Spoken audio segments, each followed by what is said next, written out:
মোনালিসার চোখের সুন্দরতা এবং হাসি সকলের মনোযোগ আকৃষ্ট করেছে।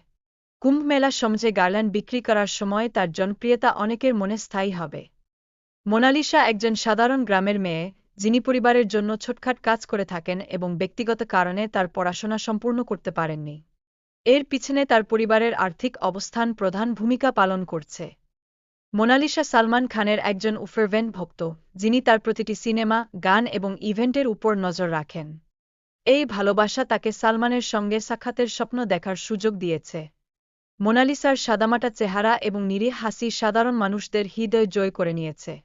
অনেকেই তাকে কুম্ভের পরী ও দেবী হিসেবে সম্বোধন করছেন। মোনালিসার ভাইরাল হওয়ার পর তার পরিবার বেশ উদ্বেগ প্রকাশ করেছে। তারা তাকে বাড়িতে পাঠিয়ে দেয় এবং তার জীবনযাত্রা নিয়ে চিন্তিত হয়ে পড়ে। সালমান খান সম্পর্কে প্রচারিত অনেক তথ্য সঠিক নয়।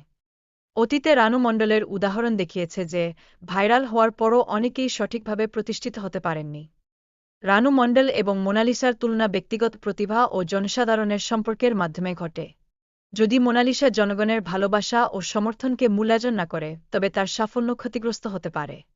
মনে রাখা দরকার, বড় সেলিব্রিটিদের সাথে মোনালিসার সাক্ষাৎ এবং ক্যারিয়ারের সম্ভাবনার বিষয়টি খুবই গুরুত্বপূর্ণ। তার সামাজিক মাধ্যমে জনপ্রিয়তা বাড়ছে এবং তিনি অভিনয় ও মডেলিংয়ের নতুন সুযোগ পাচ্ছেন। মোনালিসার মায়ের প্রত্যাশা এবং তার স্বপ্ন বাস্তবায়নে সহায়তা করার ইচ্ছা স্পষ্ট। তিনি চান তার মেয়ের জীবন সফল হোক এবং যে কোনো বিপদের সম্মুখীন না হয়।